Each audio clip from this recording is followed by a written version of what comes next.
Righto, thoroughbreds, welcome back to this week's episode of Penalty Broncos. We are the number one Broncos podcast that we listen to. We are coming to you, well, I'm coming to you from the Bandwagon Bar, and we've got Ringer and Langers joining us online from across the glorious state that is Queensland. Ringer, mate, I'll start with you. How's your week been? Yeah, great, Britto. Really good, mate. We've been cleaning up a little bit after we got a bit of water. Nothing bad, nothing like the poor bastards down inside, but you know what it's like. You got to get in there and fix things up. So that's what we've been doing for the week, mate. But yeah, been That's good. We got to watch some footy and yeah, really happy with the results on the weekend, except for my tipping and Supercoach, I suppose. But yeah, Broncos win, mate, so it's always good. Mate, you can't have it all, that's for sure. You gotta give a bit here and there. Exactly. What about you, Langers, mate? How's your week been? Yeah, not too bad, mate. It was a bit of a sort of unexpected week for me. I drove down to Moranbah on Monday and then rained the whole drive down, rained the whole night.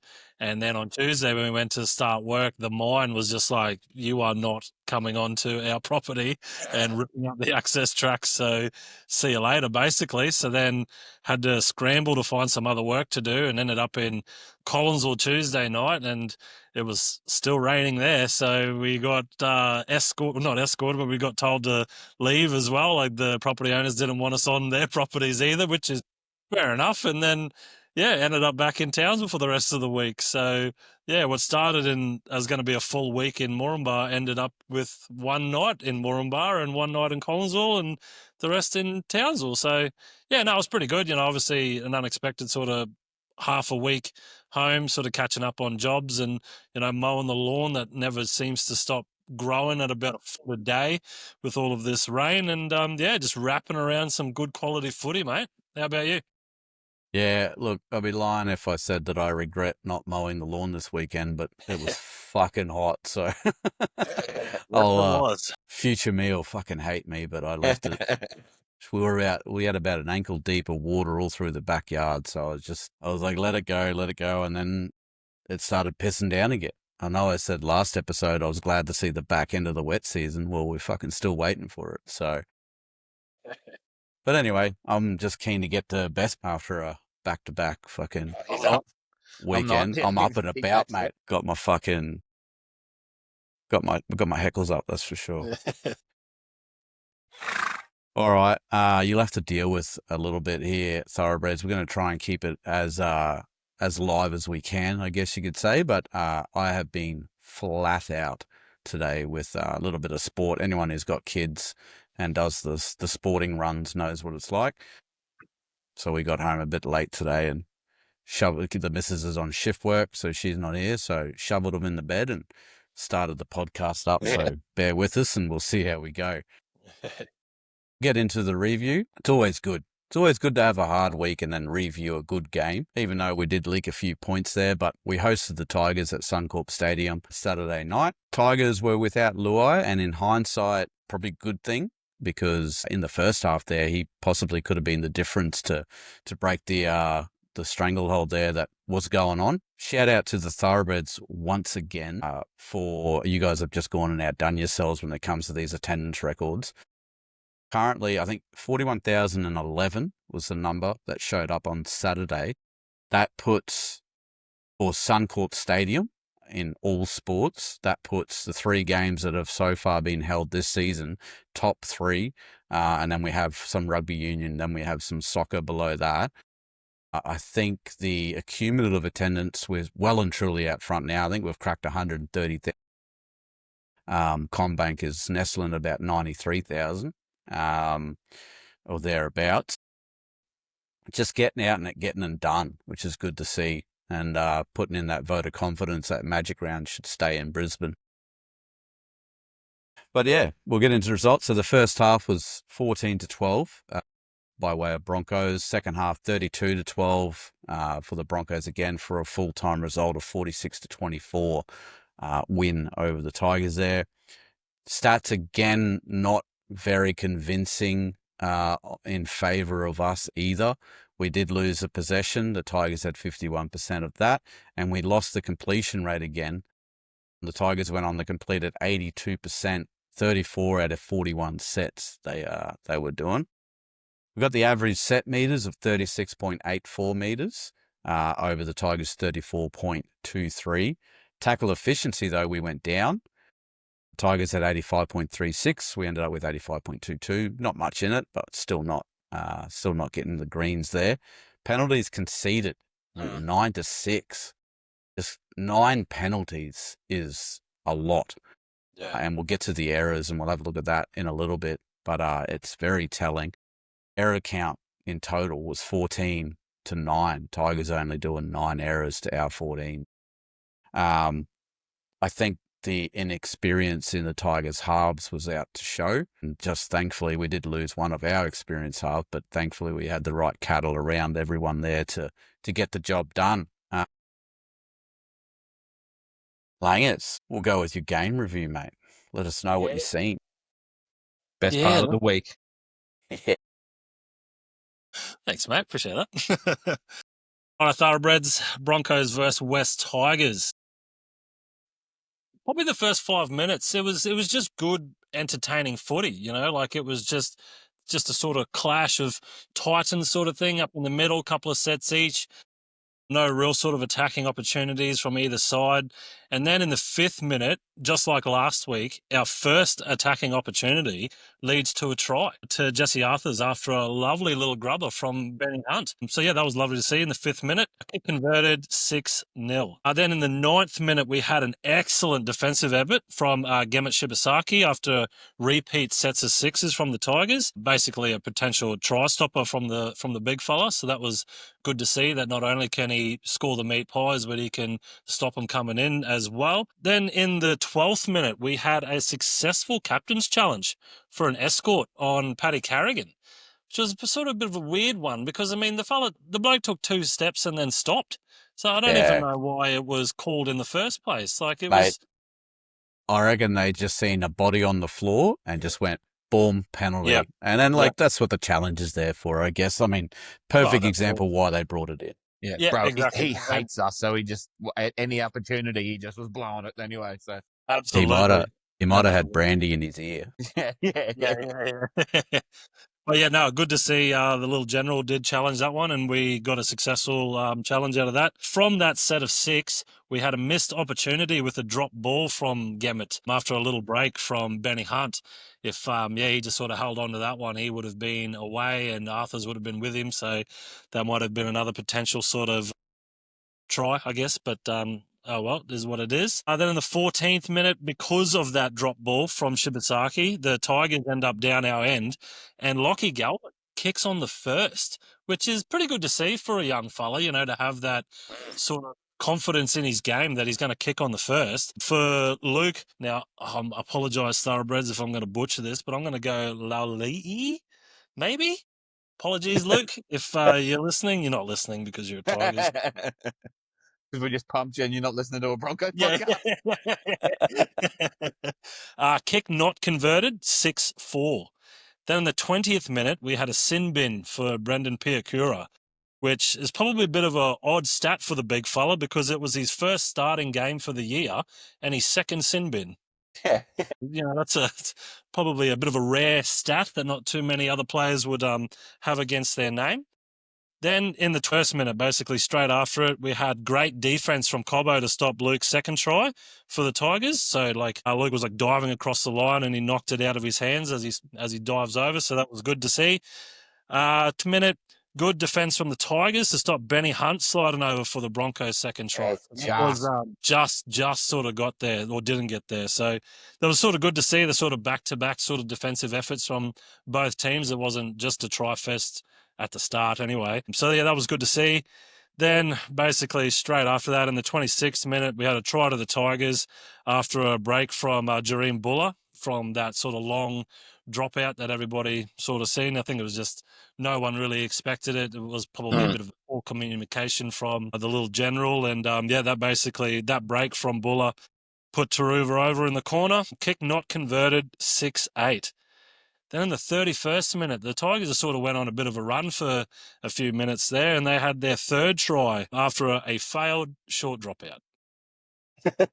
Now, I've harped on it a fair bit, so I won't do it because we've got a little bit more to get through. But Yeah, failed short dropouts. Not a fan.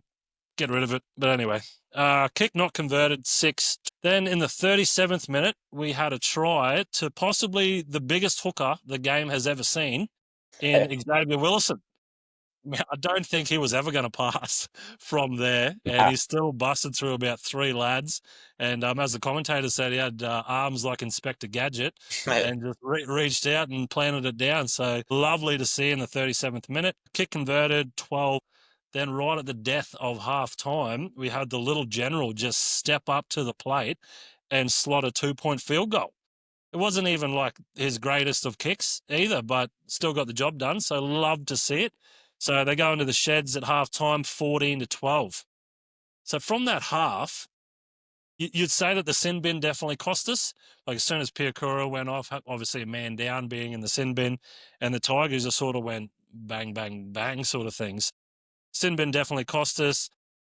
Jack Goswelski, however you want to say his last name, definitely not the best. We'll probably get into that a little bit later. And the high shot penalties just through the roof, which we'll probably touch on as well. But that was the first half. Into the second half, first minute, straight after the half, which is, you love to see it. We had an excellent 40-20 hunt.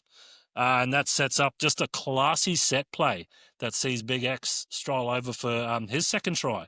So that was just a lovely sort of period of play for the Broncos. Had a 40-20, couple tackles, and then, yeah, just that nice set play for the big fella. So kick converted, 20-12. Then what would be my try of the night, 44th minute. We had a delightful chip and chase from the little general himself, Adam Reynolds. Just, I mean, if you were the Bunnies, you would be fucking furious every time he does something like this. But that's what you get when you want to pass on an opportunity like Reynolds, and we will snap that up and we'll take that every day of the week. The big fella converts the kick, but comes up with a bit of a hammy drama and leaves the field and doesn't return for the rest of the game. I said it was just a bit of tightness. It doesn't look like it's going to be a sustaining injury or anything like that. So that's good. From that conversion, 26-12. Then in the 51st minute, we had a try to the Tigers after another failed short dropout and just a bit of sort of average Broncos defense, you would call it. We won't hop on with that one. Kick converted, 26-18. Then in the 58th minute, we had a beautiful pass from Reece Walsh to give Jesse Arthurs his second try of the night. He sort of just loves that cutout pass to Arthurs, doesn't he, the big fella? And when it's on, it's on. It's fucking beautiful to see. So, yeah, good on for the big fella. Reece Walsh took over the kicking duties from Reynolds because he was off the field and converts 32-18. Then in the 60th minute, we had a lovely play from Staggs to create the sort of overlap and the break for Cobbo to stroll down the side and pass. Questionable pass to Billy. We'll call What are you it looking that. at? Yeah. Line ball. Yeah, no, flat. It was flat. Yeah, the bullet pass. Yeah, we'll call it that. Yeah, Billy Walters for the Broncos 6 try, kick converted, 38-18. Then in the 65th minute, Royce Hunt just muscles his way over for what would have been the Tigers' 5th try. But fortunately for us, unfortunately for them, however you want to look at it, Fanua Pole promotes Hunt over the line, which is deemed as a no try. So sorry, Royce, but back to the pavilion for you. 70th minute, Broncos' 7th try of the night goes to Gemmet Shibasaki after a great kick challenge and just defensive pressure from the boys. Kick converted, 44-18. Then in the 75th minute, the Tigers' actual 5th try of the night after, look, give credit where credit's due, that little play from Adam Dewey was actually pretty fucking good. So, yeah. We'll call that too little too late, some would say. A kick converted, 44-24. Then in the 79th minute, and for the Supercoach fans and players out there, if you had Reece Walsh on your team, you would be fucking furious with this, as I was. Sin bin for Stafford Toa for a trip on the big fella. If he didn't trip him, Reece was in for all money, and I would put all my dollars on that big fella scoring. But unfortunately, that's the way the cookie crumbles, and he got tripped, but Stafford got, sin bin for it, got a penalty kick from that, and, Reece converted that for a full-time score of 46-24. So from the game, sort of just full-time sort of notes, great effort from the lads. I don't think, apart from Jack and maybe, a couple of others, everybody else did their job pretty superbly. We'll obviously get into the stats in a little bit. Hope Piakura is okay after getting knocked out. He got knocked out too. Yeah, he got Oh, man, rickrolled. that slow-mo of, like, the sweat flying off his head as he comes into the hip. Yeah, so hopefully the big fella's okay. That was in the 77th minute too. Yeah, high shot penalties, just out of control. We need to talk about that. Broncos 13 plus. We are back. And of course, I didn't back him for the 13 plus. So, it just sums up my tipping. Yeah, apart from that, bring on the fucking Roosters. Yeah, there might be a bit of blood and water with the Roosters. Yeah, I hope so. They are 1 from 5 going into this weekend. So, Sam, we're getting a bit of confidence up. Ringer, mate, do you want to give us your little breakdown? Mate, I love Langer's breakdown of the game. Play-by-play brings back such good memories after a good win, eh? And the only thing he sent me into the pits of despair after that comment about Reece right at the end for my super coach, because I actually captained Reece, and I think I'm going to lose most of my head-to-head because of that play. So that's, flashbacks. But, mate, yeah, excellent game. There's definitely some stuff we need to clean up. I think we've got to stop giving teams a chance. Comes back to completion rate again, I think, for this game. I think you said 72% or something we completed at, which is just... We got to put 60 on if we completed 82, don't we? Anyway, that's it is Broncos football, though, isn't it? It's entertaining. Yeah. It's fucking... It's amazing to watch when they're on. Like, that first 2 minutes or 3 minutes of the second half was just the most calculated bit of football you'd ever want to see. 40-20 into one of the coolest little dummy half crash over plays I've ever seen, that I want us to run every game, please and thank you, with Payne or Willison. Like, good luck stopping that, because it's just so clean, isn't it, the way it works, and how they've drawn that up so that no one's impeded. It's really cool. Yeah, so I think the power game is where we... Obviously, in this game anyway, the power game is where we can just dominate. Like, and, Terrell May, Polo, whatever his name is, pretty good props. Seyfarth and the other edges there, they haven't got a bad pack. And especially Terrell May, there's a lot of talk about how he was going to, try and stand up to Payne and Paddy, and that didn't happen. Like, he played well, but, you didn't notice him on the field. And but I think once we get our power game right, the space opens up, and then that's just when the other shit happens. If we condense the middle of the field, that's when Hunty gets that kick in behind for Jesse, because they're fucking so terrified to be spread one-on-one when it takes 4 players to get our big boys down close to the... And then it also gives, like, Reece's pass to Jesse Arthur's there, which is, like, that was sick. That was unreal. I love that from Reece, getting that done. So, yeah, I think we just got to stick to our power game, and it's just basics, mate.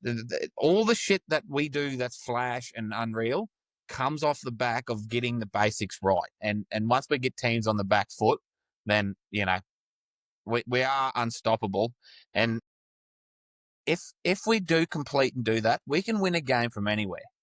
The speed in which we can tear teams apart when the shit hits, like, goes good for us. If they want to concede 12, and lucky that they can't kick, and they didn't have Luai, I suppose, because they were, it was 3 tries to 1 there at one stage to them. Yeah. But it's if we're gonna let teams have a bit of a start on us because we just come out a bit cold or whatever, it's good to know that they got to be 20 in front to put us on the back burners, because we can put 3 or 4 tries on in very quick succession once we pull our heads in and actually do the little things right. And we've got to remember, it's only round 5, so those things are going to come. So most of it, I'll get to most of it in the player category, but yeah, there's definitely issues there with poor old Jack. It's just... So, yeah, it's going to be disappointing, because now we haven't got Ricky or Pecura for the next game, so it's going to be Jaden and Jack anyway. And no doubt, they're going to be coming up against Siwa Wong and Angus Crichton in the next game. So, they want to let it get their shoulders ready, because I think we know where every attacking play is going to be, because even the Tigers with no halves found that weak spot. So going to be interesting to see what the team lines up as. But yeah, we need to sort that out somehow, and I just can't wait for Pretty Ricky to come back, really, mate. But yeah, we'll get into the rest of it in the player review, I reckon. And coming back, that Liam Kennedy, that little flat-faced ref, hates us with a passion. Like you said, touched on it earlier, like, no one hates us more than Brandy. There's only one person, and it's Liam Kennedy. Like, and when Langer said, like, for that obstruction penalty where he just straight away seen a body on the ground, like, penalty, and then you go back and watch the footage, and Paddy's like this, literally standing there, and old mate runs into him. It's like, come on, guys, settle down. Like, and there's even a knock on down the other end, I'm pretty sure too, that they just didn't look at. But anyway, yeah, we just don't want him again. Thank you very much. Yeah, it's good to know that we took the ref out of the equation too. As Exactly. many as errors as we had, we still didn't win it because the ref was on our side, sort of thing. So, and then just touching on, like, good thing the Tigers can't kick, and our power game, our fitness game is unreal. Yes. When we come up against someone like the Tigers, I've got here, our first interchange happened after the Tigers had already blown through 3. There we go. And we still didn't. This is the 5th week in a row where we didn't use all 8 interchanges. We had 1 left over because we got the HIA interchange, but we still, with that, we still have only done 7 as the most interchanges of a game. And it seems to be the same pattern. It'll be, if it's not Payne, it's Carrigan that's coming off. The first one is it's always Hetherington for either Willison or Jensen. And then, we just run through, give Haas a break, give Carrigan a break or not. Pakesy went 80 because he had to. So it's good to know that he can still do that. The execution on Willis's try from Pakes was chef's kiss on that one. And then the other thing I just wanted to say before we get into man of the match, every single try that we scored on the weekend, you could imagine a schoolboy or schoolgirl now in the playground at lunch break, visioning themselves throwing that cutout ball that Walshy threw. Big X, when he was a big lad coming in grade 12, just reaching out, pushing people away, sort of thing. Cobbo down the sideline, ball inside, like all that sort of stuff. Like, it's great to watch. Yeah, exactly. Definitely. We'll do the man of the matches now, and this is where you got to bear with me because I haven't got all my stats on hand as I'd like to, but they are still here. So, man of the match for the podcast goes to Carrigan. Bit of an unsung. You probably didn't notice him too much during the game, but he was there doing his job, chipping away, and the numbers that he came up with were unreal. So, for Carrigan, what did he play? He played 68 minutes. And that was 68 straight before he got a break. He had the most runs of 21 of the team. He had the most run meters of 171. He got edged out by Haas for post-contact meters by 5 meters. He ended up with 58. Then he had the most offloads, the most tackles at 37. He missed 4, had 1 ineffective for an 88% tackle efficiency. 0 errors, 0 handling errors.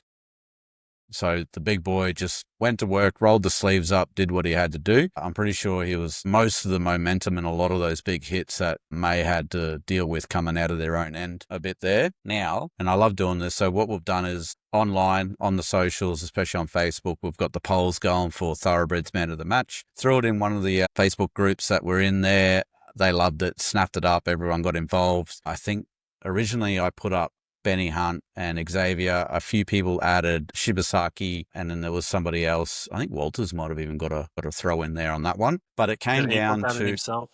Yeah, I'll have to check it. It was Langers.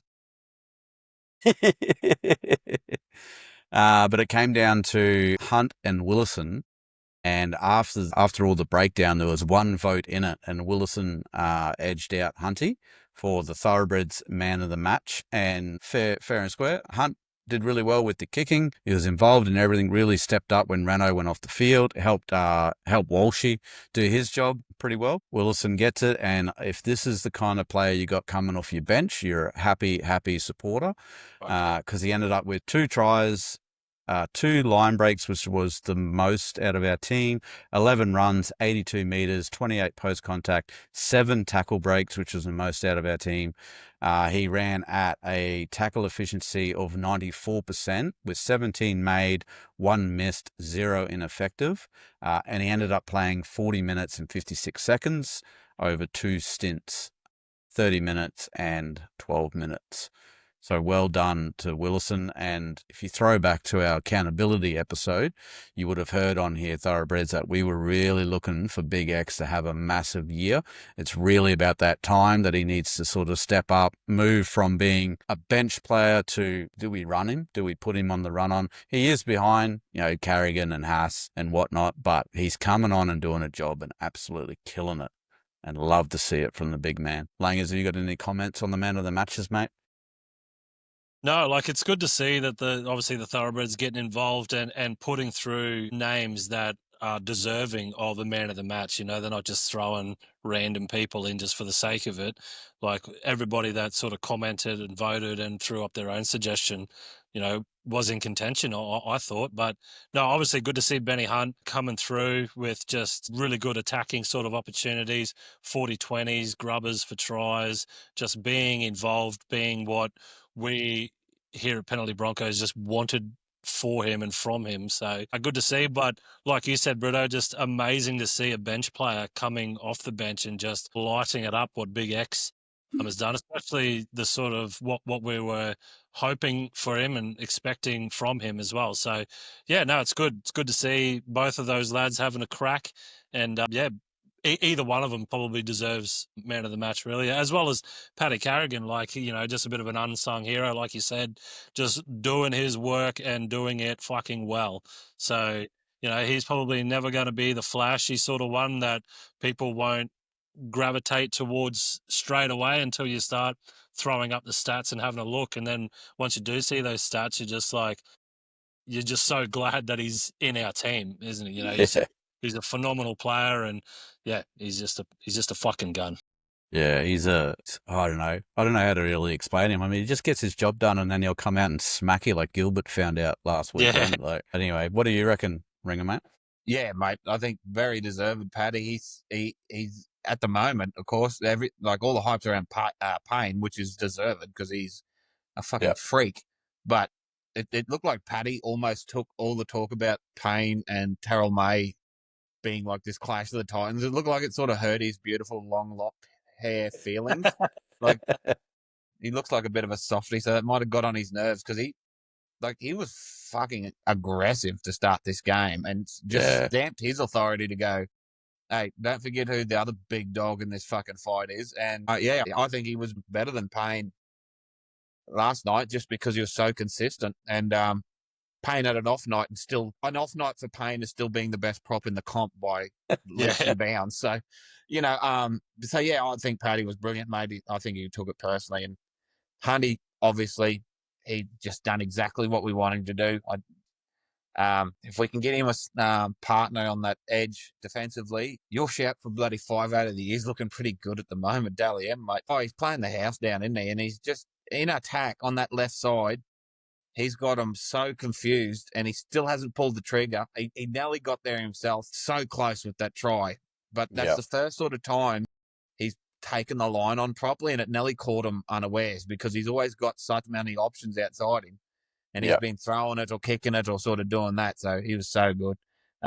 Willison, mate, I think all his insecurities were in the hair that he chopped off because the way he come on and just ripped head was incredible. One thing that just I really loved and I thought was you just don't take any notice, but sometimes it's just the little things that you pick up on. When he scored that try, all the feet and hands and shit and bodies coming, he did not lose control of that ball the whole time. He brought it back to his body because he was thinking, just in case I've only got that on boot, I'm not losing possession. Like that's a fucking huge thing for me, thinking that he's got that in his head. Okay, we're not making I'm not making an error out of this if I don't get it touching the grass. And I think that's such a huge, smart play that, it can be so disappointing. You get all the way up that end and then it just doesn't touch the grass and you drop it like Benny's thing. And like, it just puts you on your ass a bit. So just little shit like that, I'm so proud of him for doing, because it shows that he is exactly what you said, Britto, taking that next step into being the prop we need. Yeah. How many clubs would kill for Jensen and Willison to be their starting props? And that's Oh. what our props are going to be for Origin periods. Like, okay, thanks. Yeah. I was just about to say that. I mean, how do you fuck that rotation when you're the opposition? House is taking a break. Oh, sweet. Now Willison is on. Shit. Now we got to worry about who's going to be at hooker. Yeah. Here's a bigger, younger one. Damn it. All right, we'll get into a bit of stats here. The top performing players, most tackles went to Carrigan with 37. May got 32 for the Tigers. Most run meters, Carrigan topped the game with 171. The closest Tiger was 145 on May. Most line breaks, Wilson had 2. Renault had 14 points. Haas, 63 post-contact meters. Huge by the big man. I do wonder, just on that and talking about the rotation of what we've done, I wonder if it was always planned that Haas was going to take a back seat in this game and Carrigan was going to always sort of step up, sort of thing. You could run that argument as well, that it seemed like, righto, Haas has had a couple of big weeks here. We'll just take the foot off the throttle there. Most runs went to Carrigan. Lockie Galvin from the Tigers had 29 runs. That's incredible. As That's a awesome. little 5'8" and basically a rookie. That's awesome to see. Massive shout out during the game. How long until we see Galvin in a sky blue jersey for the New South Wales? And for the life of me, I couldn't, unless if Luai's got that shoulder out, I couldn't think of who the next person up would be. Straight off the bat. Probably somebody's screaming at us right now as I'm saying this, the obvious answer. But yeah, it's a good shout and it probably won't be too long. Offloads were a touch down for our standards this round. There's only 2 done, and that was split between Haas and Carrigan. And then most tackle breaks, Willison with 7. Fanu got 4 for the Tigers there. So when it come to missed tackles, it was pretty even, 32-33. Us be the Tigers there. For us, it was Gusalski and Staggs. They missed 5 apiece there. Unfortunately, Gusalski's missed tackles ended up with points. I don't think Staggs... there would have been the try that did get through for Staggs that was probably added as a miss. But yeah, unfortunately for Jack, there was a lot. And there's also a couple of tackles that didn't even get counted because they weren't even attempted that ended up in points, unfortunately for him. Appy and Bird missed 5 apiece for the Tigers as well. So we'll get into the back line here. Walsh, Cobbo, Staggs, Shibasaki and Arthur. When it comes to team numbers, they put on the most points, had the most tries. They all combined for the most line break assist, try assist, and tackle breaks, which was good to see. Cobbo, shout out, 7 tackles, 0 missed. Didn't get through a bunch of work, but when he had to, he made it work. So he's running at 100% efficiency there. What I don't like to see is every single person made an error and a handling error. We throw back to the forward in the middle going through the tough shit, having to tackle his ass off and then run through car crashes, and then only for the winger or centre to knock it on or do something like that. And Shiba, one of them, there was a try that was definitely on that Shiba put down early on in the piece too. So that's my little spiel about the back line. Ringo, I'll throw to you, mate. Have you got any chat you want to bring up? Nothing huge really in the back. Like, they were good, but they were, it wasn't. There was no standout performances where you'd say they done really well. I think Reece played well.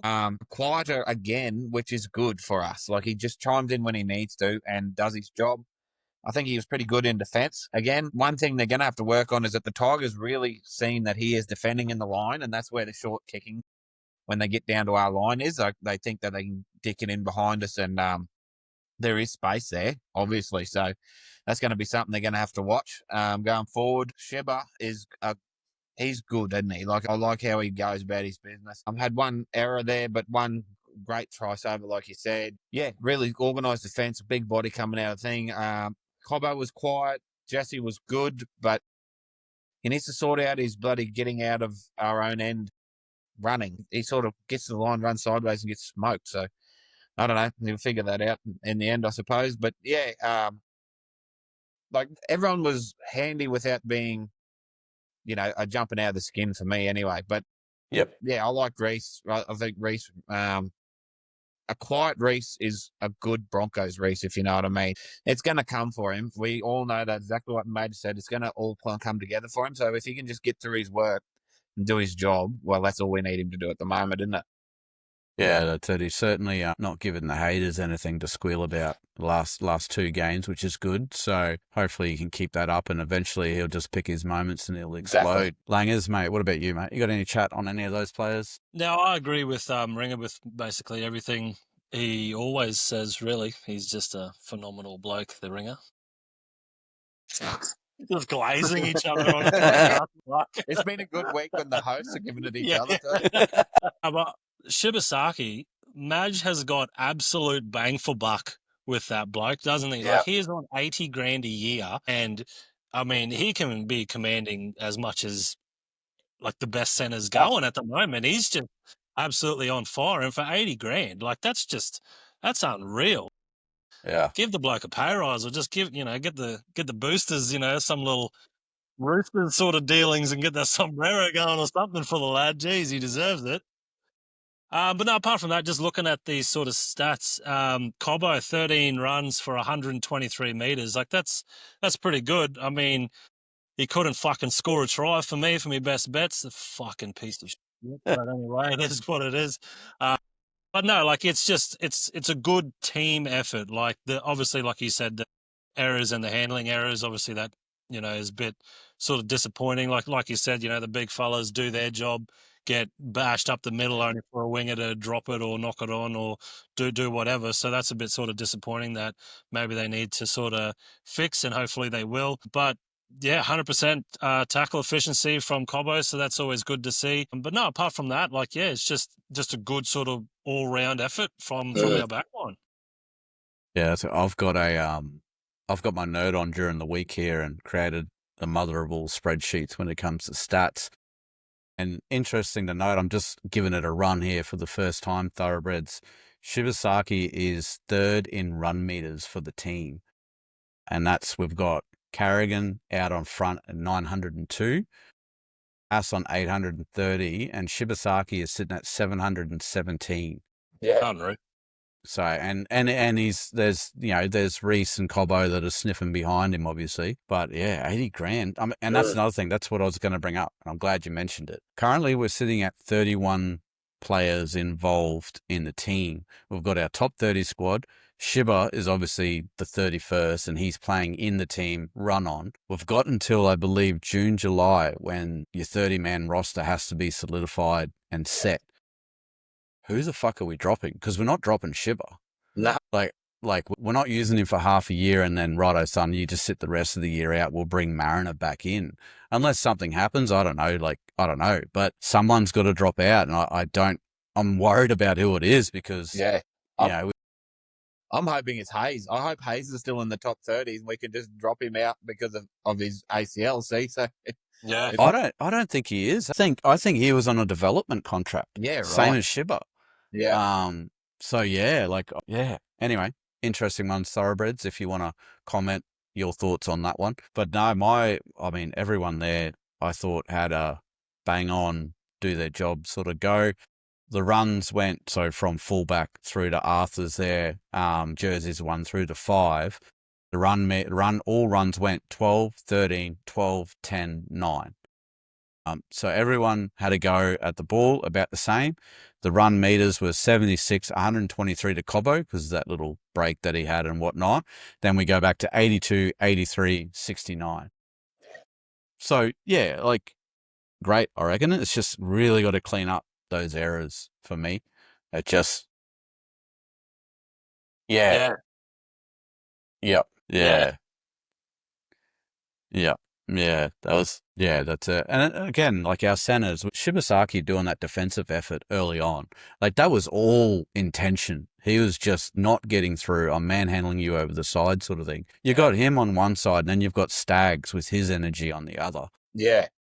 But yeah, I like what you pointed out there with Walsh defending in the line, because he raced up on that Royce Hunt try. And I was like, what the fuck are you doing? Not angry at him, but I'm just like, holy shit, Reese is just fired out at a front rower. Yeah. But yeah, they definitely identified that. And if Appy hadn't come off early, which I'm assuming wasn't a planned substitution, that might have been different, because they were sticking to their game plan and they were having success. So we'll move on to the halves. Hunt, Reynolds and Pakesy. I don't know if anyone's getting the shits with listening that I pulled Pakesy out of the engine room, but anyway, it seems to be working at the moment. But we ended up with Renault having a great kicking game as well as scoring the try. We also had Hunt with the try assist. Pakesy had that line break assist. But other than that, like, these guys, again, didn't blow the socks off anything. But they were solid. Hunt with the 2 errors, again, sure. It was good to see that he had 13 tackles, 0 missed. That was good. We had 2 ineffective, but I mean, that's what you're going to get with Ben and Reynolds. Yeah. You're gonna get ineffective tackles because he's waiting. He's either cleaning up after a second rower or he's waiting for him to get there, sort of thing. So, but yeah, I haven't really got much to say other than the little general. If you guys go and check out the Brisbane Broncos social media pages, TikTok, Insta, Facebook, have a look at the video that they put up, slow-mo of Renault scoring his try. That thing is poetry in motion, and what you live for as a kid growing up, wanting to play in the NRL. I think Rugby League Guru said it perfect. He had the drawstrings flapping in the wind. That beating the fullback without the ball, to me, is champagne rugby league. It's just, it was great. What about one hand, I'm going this way, the bounce is on my favour, and you can't catch me. What do you reckon, Langers, mate? Any chat on the halves there? Yeah, no, it was definitely my try of the night, that one. It was just beautiful to see. I don't think too many people were expecting it, especially the Tigers defence. So, yeah, love to see it. And like I said before, if you were a Rabbits management, you'd be fucking spewing that shit out. You'd be watching that video with the tears just falling onto your screen. Yeah, no, he's too old. Get rid of him, apparently. But no, Benny Hunt with the 0 missed tackles, that's obviously a good stat. After the last sort of couple of weeks, he's been sort of topping the missed tackle count for a little bit now. He's been up the tippy top anyway, so having 0 is good. The other thing is Pakesy doing 5 runs. That's a little bit different as well, which is good to see. He's sort of just a pill dispenser, really. He's not known as a running sort of hooker, so if he is running, then he's obviously seen something that he likes and he wants to go for a little gallop, and that's that's really, really good. So 5 runs, 34 run meters, so you've got to be happy with that. Yeah, apart from that, there's sort of nothing too sort of outstanding. I think if Reynolds obviously didn't do his hammy, then his points would probably be in the 20s. Walsh got 8, so yeah, he would have been 22. So you would assume that he would have converted every kick that Reece did. So that would have been good if he didn't obviously come up a little bit lame in the leg. But no, apart from that, like, it's just another group of players just doing their job, really. Yeah, so that's good stuff there. Ringo, what about you? Yeah, mate, the halves. It's how good is it to have a couple of old head halves when you look at the chaos that's getting around in the league at the minute? Like, really, who's the young half coming through that, Jamie Humphries is going all right. Isaiah Katoa is going to be great, but I mean, there's not many, is there? So thank God they let him go, is all I can say for Renault. Thank you very much. Looking at that, like you said, Britto, watching that last night as a Bunnies fan must be just heart-wrenching to see imagine what he could do with Trelmet and Jackie White and that there now. Like, yeah. But yeah, mate, I really got to give old Pakesy another just glazing. I love this bastard, mate. He, from, once again, Shibba, brilliant, to come from where he's come from. It's the same with Corey, mate. He wasn't even close to a run-on side last year. Now he got through 80 minutes because of Renault's injury. Didn't look like he dropped off at all, really, in defence. He wasn't a liability. Well, he couldn't have been because he had 31 tackles or some bloody thing. I think he missed 1 or 2. So yeah, he's not a ball runner. We know that. So just, with the 5 runs he did do, that's just, he's identified something. He's having a little dart. But the best thing about him is he does not mess with that service. Like, Yeah. the ball goes the right way every time. Like, you're not seeing like Benny or Renault sort of screaming that they're not getting the ball when they want it, sort of thing, on those sort of shapes and plays. So, mate, I reckon he's bloody brilliant. And I sort of can't wait for Moser to come back into this team to have that 1-2 punch of like the young whippy one coming out at tied defence, and Pakesy, and just know he's so reliable at the moment. So, yeah, mate, I think the halves and Pakesy were brilliant, really. I'll refer to the spreadsheet of God here. So Pakesy's leading the tackle count at 173 for the season. His next closest is Haas on 160. And he's running at a 94% tackle efficiency. And the next best and the leader of our team is Payne on 90%. So great numbers from Corey. And he went from cuck chair Corey to, we got to figure out a new nickname for him, because he's definitely not cuck chair now. No, He's in the bed now. Daddy. Maitre Don. On Moser, and I'm glad you mentioned that as well, mate, because we'll look over here. So, unfortunately for him, the South Logan Magpies got an absolute thumping. The Seagulls, the win on Manly, 54-20 today. Absolutely punched them on. But Broncos thoroughbreds alike will be happy to know that Cameron Bukowski, which is our backup, back-out hooker, he crossed for 2 tries. Benjamin Decora crossed for a try. Israel Leota went over. Latrell Sigweld, he converted. Kobe Black converted as well. But Jock Madden went 9 from 9 conversions. Sure. And made it an absolute demolition job. They haven't got all the stats up, but Moser played, but he came off the bench. Okay. So Smoothie started for the Magpies, and Moser came off the bench there. So be interesting to see what those stats come out. I will be adding that graphic thoroughbreds to the Wednesday stat dump that I do. I'll basically do the main NRL squad with the NRL stats, and then I'm going to go and do the rest of the top 30 squad in their Q Cup games and how they went during the week. Just put some highlight stuff up just to see how good our depth is going. All right, we'll move on to the engine room, and there might be a bit of discussion here, I reckon. So Carrigan, Haas, Goswowski, Piakura moving into the 12 there for Ricky, and Hetherington at 13. Hetherington had a great game, just doing what he's doing.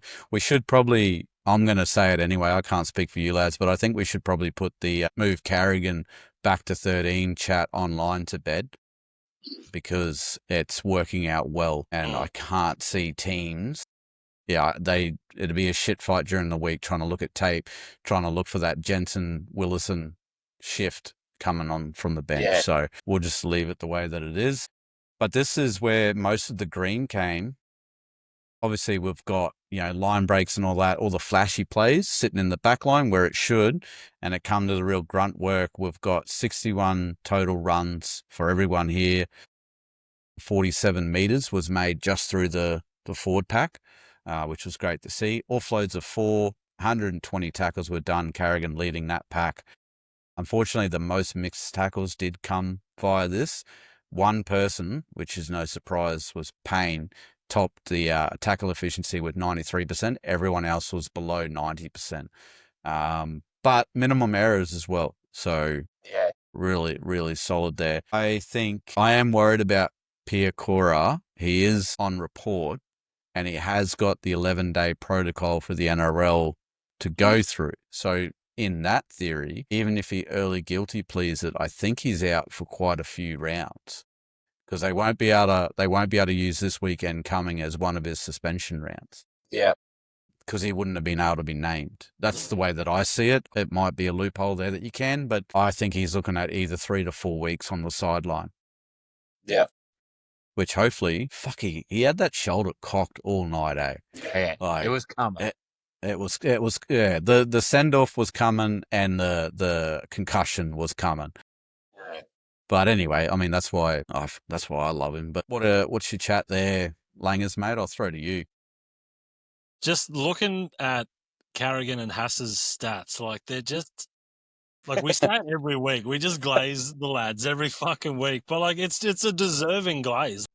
They're just phenomenal players. You know, even Hass, who was arguably less than Carrigan on the night, you know, he had 14 runs for 130 meters with 63 post contact.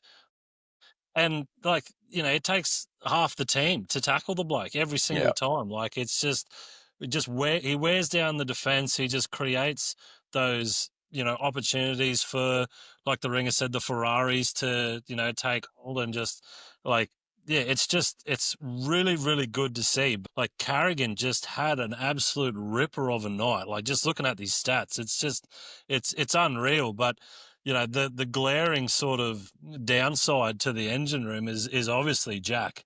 You know, just looking at the stats here, there's definitely an issue there, I guess, if you want to call it that. Yeah, I think he's lucky that other people are injured and suspended for next week, because if everybody is raring to go, you know, if Ricky and Piakura are good to go, then I cannot see Jack getting his spot back. Like, you know, he's not there. A ringer put a video up, Thoroughbreds, on the weekend, just sort of highlighting one sort of play that Jack just didn't do, sort of thing. So yeah, it is an issue, you know, but apart from that, everybody else seemed to have a really good sort of chop, I guess. But with Big X doing what he's doing, and obviously the three of us want him to be in the starting side, there is sort of room and depth, as we have called it many times, for a little bit of a change up if you wanted to. Like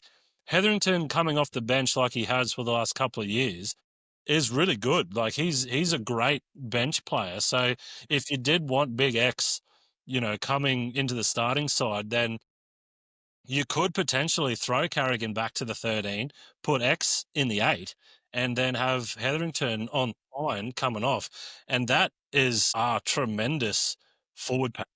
So, you know, there is options there. I'm not saying it's the only option. And, you know, even if Madge didn't do that at all and just kept everything as is, you know, it's not a terrible decision to make, but it's just really good and reassuring, I guess, that those options are there. And even with those options, you still create an absolute juggernaut of a forwards pack. So Yeah. it is good to see. But I'm sure the ringer will touch on Jackie Boy, but I think that's probably the only sort of weak link in a very strong chain.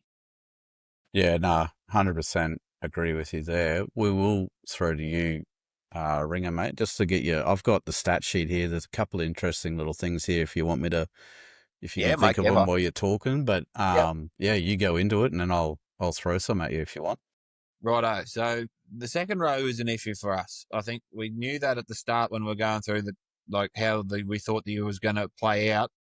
No one really seen Jack Goz get up there as a starter, so you know that threw us all off at the start. But at the moment, we're going to be missing Ricky and Perkura, so this is the week where we are going to be at our weakest, no doubt. With Jaden Hunt and Jack there on the edges. Yeah, it's time. Whenever everyone's fit, it's time for Jack to go and ply his trade in the lower grades. I think it's just the effort that does. I don't know. It's so hard to criticize because you just don't know what's going on in the actual game. But yeah, that video I put up, I don't know if all the thoroughbreds have seen it, but it was a try when they went to the winger on that right side, and we were defending our line. He was beside the post, and he got off the line well, and he had opportunity to get right in that young half's face to sort of either shut down the play, like he could have got to him easily, or at least made him throw a shitter pass. And he gets right up to his face and then holds passively in the line, and then doesn't lets the half do what he does, and then shifts to the second rower, to the second rower from the Tigers. That if the half found him, he was already past him anyway. So got up, didn't do anything. Like, it's just very bad defense when, when all you would think 101 would be, if you can get to the half, take him out. Like, that should take his time away, get in his face. Like, don't get there, wait till he catches the ball and then hold off him. So that really pissed me off. But and then it was a speed bump for another, I think it was Royce Hunt's try or one of the other tries down that other end. It was just a passenger and that.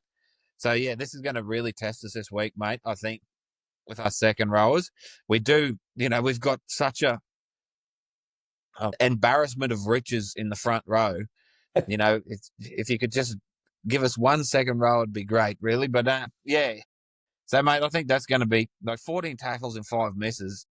If you're missing over a third of your tackles, that's not good enough in the second row. So especially when we got him sitting there right beside Hunty, who has his issues because he's a smaller man. So, and only 8 hit-ups. So I don't know. I can't. I just can't do it anymore. I'm not. He's going to have to play this week, but I'm just not. I don't think he's Broncos run on worthy at the moment, the way he's going. So I hope he can fix it, because there is talent there. It's undoubtable that he is good in that attacking shape when there's kicks in behind and shit. Like, he can get his way through a line. But he's not a damaging runner and he's not a great defender. So, it's not exactly a mix for a great second rower.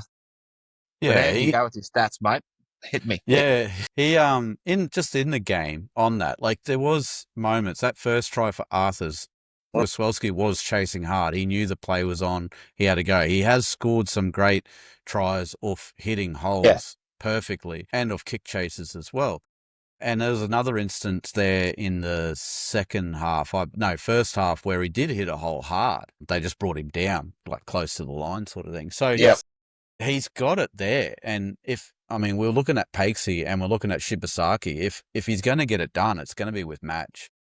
And we did highlight in the early episodes of this year that the second row was where we were skinny. If you had told us that by round 5, both of what we thought was going to be our starting second rowers were out, we'd be shitting bricks, to be honest. And we are a little bit. Like, Angus Crichton and that fucking Suwu Wong are starting to fire.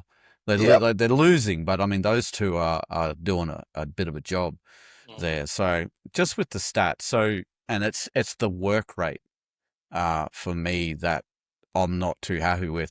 Other than, in the engine room with the big boppers, Goswelski's percentage of tackle efficiency is the lowest. Even the bench forwards, he's at 80%. The next lowest would be in the wings. We're looking at Ben Hunt on 76, Arthur's 76, and Staggs 76. Reese is up there as well with 69%. So he's only got those players, which we all know miss tackles. They're out on the wing and whatnot. Yeah. He's in the middle where the most of the work is. Then we talk about work. Tackles made. He's on 80. The person that should be below him is Walters on 53. Everyone else in the forwards, this is the forward. So Carrigan, 150. Payne Haas, 160. Jordan Ricky, 149, and he missed a game. Hetherington, 113. Jensen, 130. And Willison, 105. It's 25 tackles less than Willison coming off the bench. Sort of thing. So all runs, he's at 41, which isn't terrible. Ricky's on 49, Hetherington's on, Jensen and Willison are 48 and 45. But the meters is way down. He's lingering around 270. The rest are up over 400 sort of thing. So it's just, it's a bit, tackle breaks is on 9, which is, pretty good. Not when you put him next to House, who's on 28.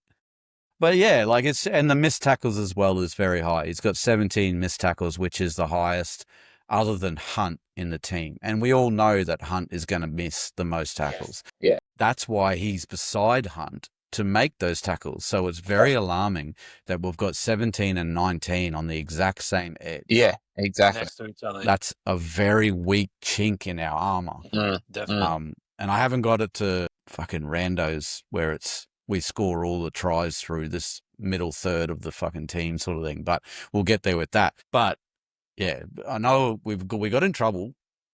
Thoroughbred commented and said, hey, you boys aren't putting the torch to these lads when they deserve it. And we kind of like to hold off a little bit. You don't know what's going on. Might have had an off week. Maybe he's had a fight with the missus an hour before the game or some shit like that. But we're round 5 now. Cracks are starting to show. It's not getting any better.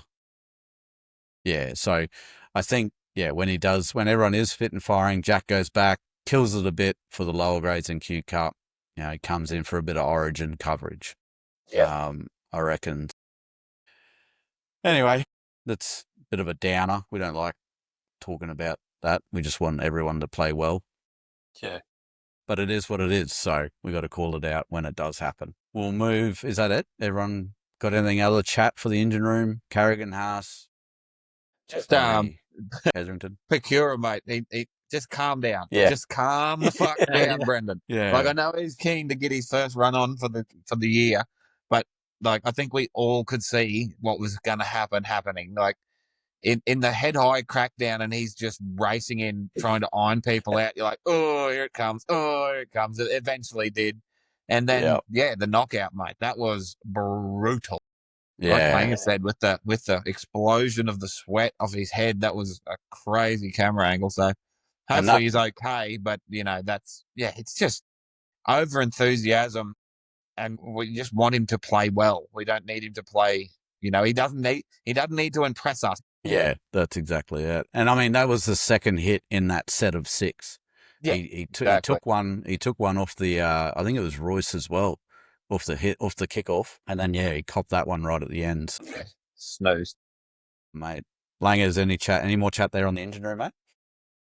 No, I think we've all sort of covered it enough. But I'll kick the lad while he's down. He had 14 tackles, which was the least, and he had the most missed tackles with 5. So, like what we've just sort of covered, it's not good enough. And like I said before, I think he's just in a fortunate position that the others aren't going to be able to play, for the next week and the next couple of weeks, and that's probably what is keeping him in the run-on spot. But once they come back, then I think he needs to drop back to Q Cup and get a bit more confidence and a bit more gameplay, and then like you said, he can come back and cover for Origin, and hopefully he can kill it there, because obviously Madge has seen something in him that he likes. So I don't think Madge is going to be the sort of coach that's just going to put a player in just because he likes him, sort of thing. Like it's going to be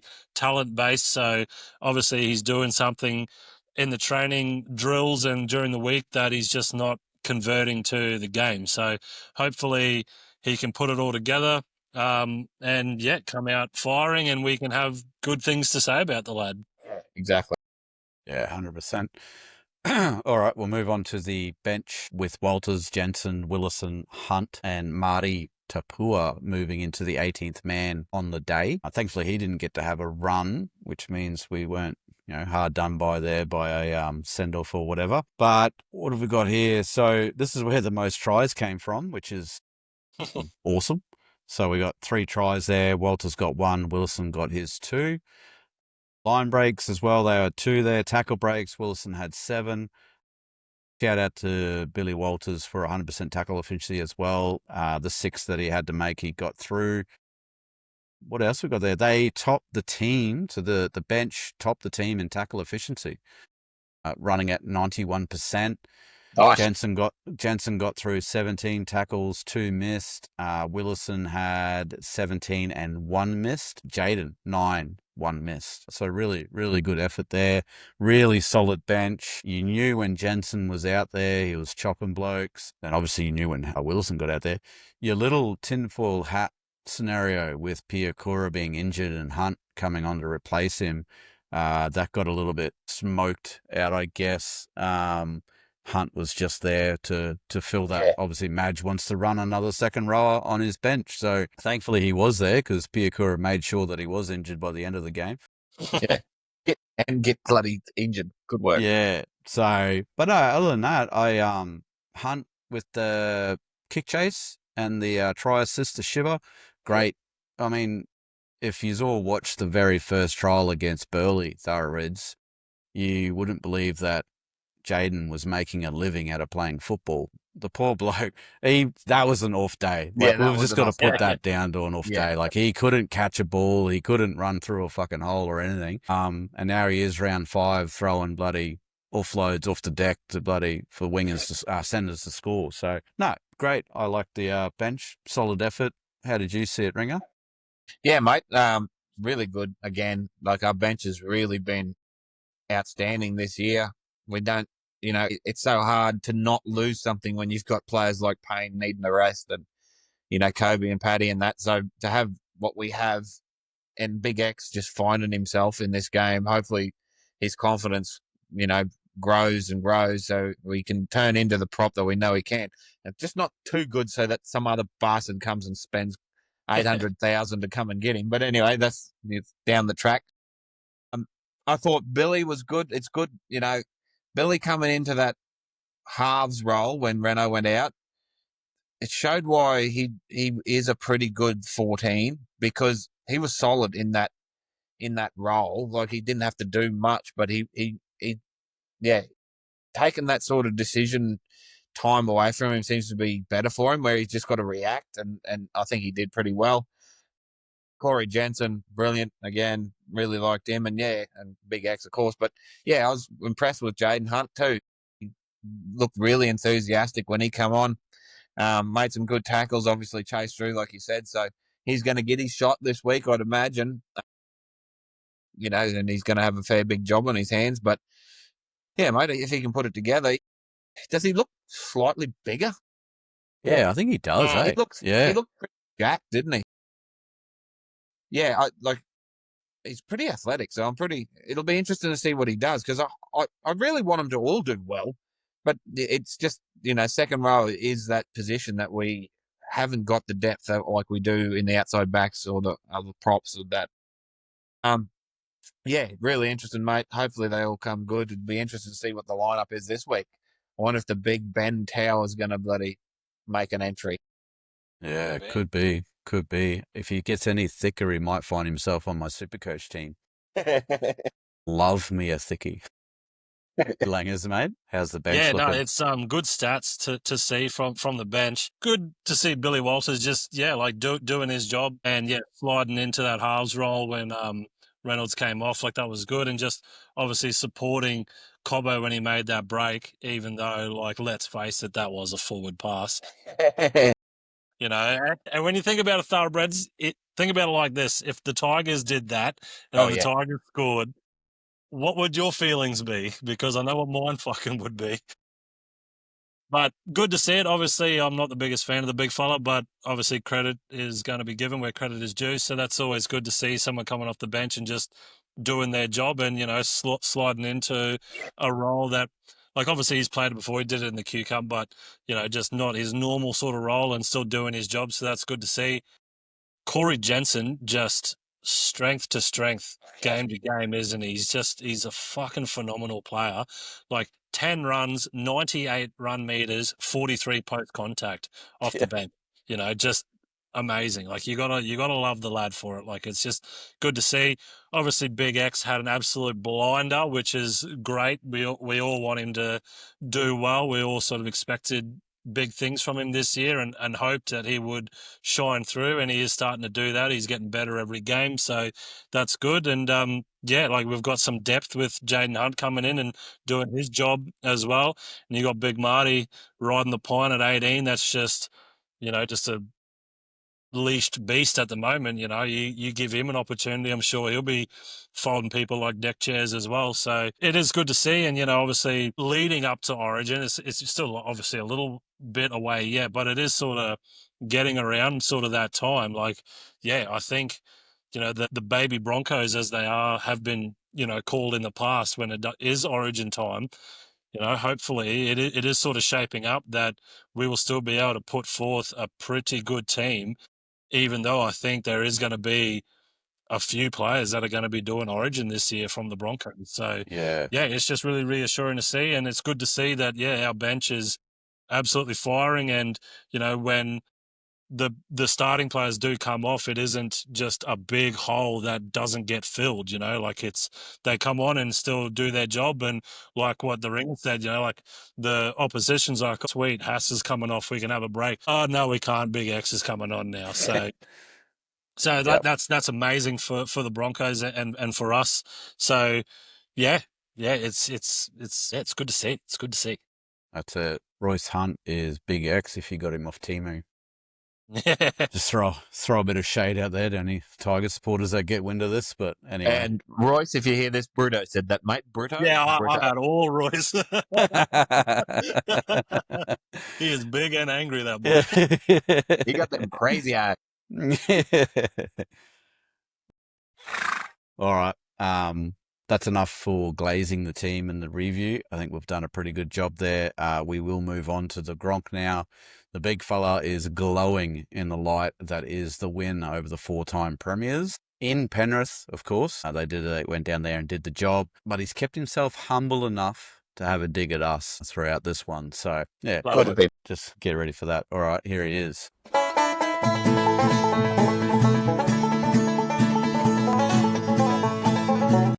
I'd love to come on here and glaze my boys for knocking over the 4-time premiers, but in all honesty, look,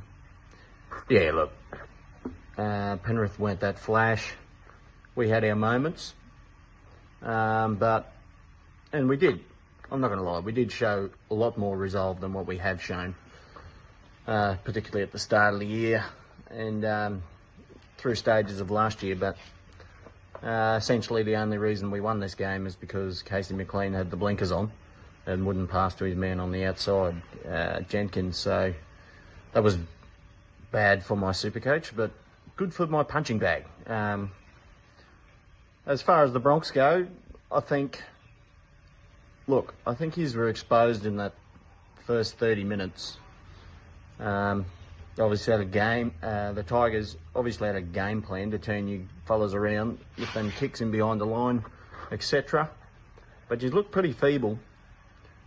And in my opinion, a lot of it comes down to Benji took Appy off in the 24th minute, which I don't know if he had a niggle or what's going on, but at that stage of the game, I think you need your senior players on the field. And he didn't do that, and that's when the game swung, in my opinion. But yeah, I can't get a read on you. I can't get a read on anyone. It's round 5. I don't know who's good and who's shit. Bulldogs look solid. Currently recording this before they play, so if they get pumped by the Knights, I'll just be fucking in the ether again of not knowing who the fuck's good and whatever's what. You play them in round 8, so I guess we'll get a bit of a gauge on what you like by then. Conveniently, you don't play Melbourne until round 23, you dogs. So, yeah, bit of privilege for the little pretty boys in the southeast. Bloody Such a dog, dick. eh? You just got to take the niceness out of our win by exposing all these truths about how fucking feeble we can be at times. We've just talked about it, mate. Jesus, we're well aware. But he is right.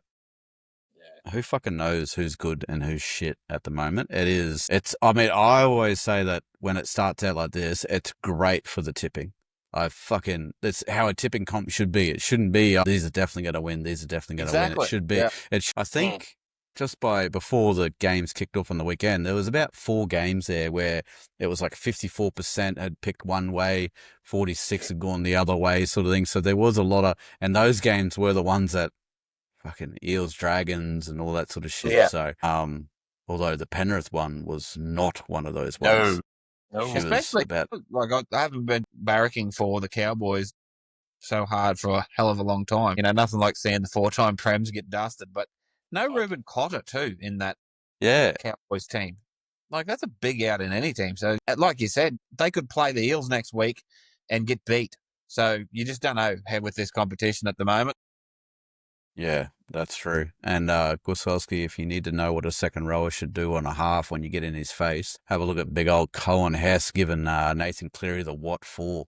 Fuck yeah, it was amazing. Great tackle. Great technique too. Yeah. Yes. All right. Langers, mate, you got any chat on the Gronk there? You got any clap back on him? No, how do you disagree with the lad? You know, like, I don't think I've disagreed with him once. Old Appy, I think he obviously did have some sort of niggle. That's the only reason why I can think that he came off. Like, he's a tremendous player. So if he's coming off, then there's a reason for it, not just, oh, he needs a break or let's give someone else a run. Like, that's terrible coaching if that's how Benji went the path that he went down, which I don't think it was. Lockie Galvin, he was kicking early, like getting behind the line. Like, a few times he kicked on like the first, second, third. So I think that did catch our defence by surprise. Did definitely highlight a bit of an issue of us sort of rushing up and, you know, exposing that sort of gap behind him if you can get a little chip over the top or a grubber through the line. Yeah, we still fucking won, Gronk, so that's the main thing, mate. Yeah, that's it. All right. We'll go straight into the week ahead. We've got a bit of an injury and a judiciary, and unfortunately, it's round 5, and we are starting to get a list. Yeah. This is going to test us the next couple of rounds, that's for sure, especially with our bye being so late in the season. The normals on the bench there for the injuries: Fletcher Baker, Hayes, they're out with their MCLs and ACLs, yet to be returning. Adam Reynolds has that hamstring, bit of rehab this week to see, a couple of scans. I think he would have went for scans either today or he'll go Monday to see what's going on there. But he seemed pretty positive in the press conference and whatnot. Yeah. So we'll see how that goes. And then we've obviously got Pierre Cora there with the 11-day protocol. So he'll definitely miss the Roosters clash. Don't know when he'll be back because on the judiciary, Ricky's still there, Mam's still there. So Ricky's due to come back round 7. Pierre Cora, grade 2, careless high tackle, second offence, 2 weeks with an early guilty plea. 3 weeks with a not guilty, and he loses. So he's looking at round 8 to 9, whether or not, so he's out for quite a bit. He's looking at not being able to play in Magic Round, unfortunately. But anyway, that is what it is. Now, Katoni Staggs, he's down on the list for tripping, but I did get a chance to, while I was quickly doing up the run sheet, to just run through the highlights. And do you remember, Ringer, you would have, because you commented in the thing that only Brandy would call that a swinging arm. That's when he got put on report. And I watched it 5 times and I couldn't see any tripping motion. It's just Lambie finding something to fucking penalise us for. Yeah. I don't know. I don't know whether it was someone's given him the wrong info and they've put the wrong wording in or what, but he definitely got done for the high contact there. So, we'll soon see tomorrow or whatever it is, whether it's just a fine at the moment. He's good to play next weekend, $1,000 to $1,500 fine. But I'm sure it's for that arm that he hit the winger when they're trying to do the defence there. But we'll see how that goes. We'll get into a quick run of the preview. So we are hosting the Roosters in this awesome run at home that we're having. Hopefully we can keep it undefeated at Suncorp for the year, undefeated at home as well. It's looking good. The stats don't play well into the Roosters. Interesting enough, we've played them 50 times and we're 25 games to 25 games. So she's tied going into this one. So there's a little bit of that good old rivalry. And I did see a little bit of a highlight conveniently pop up this week with Sam Thaiday going head to head with JWH back in 2015.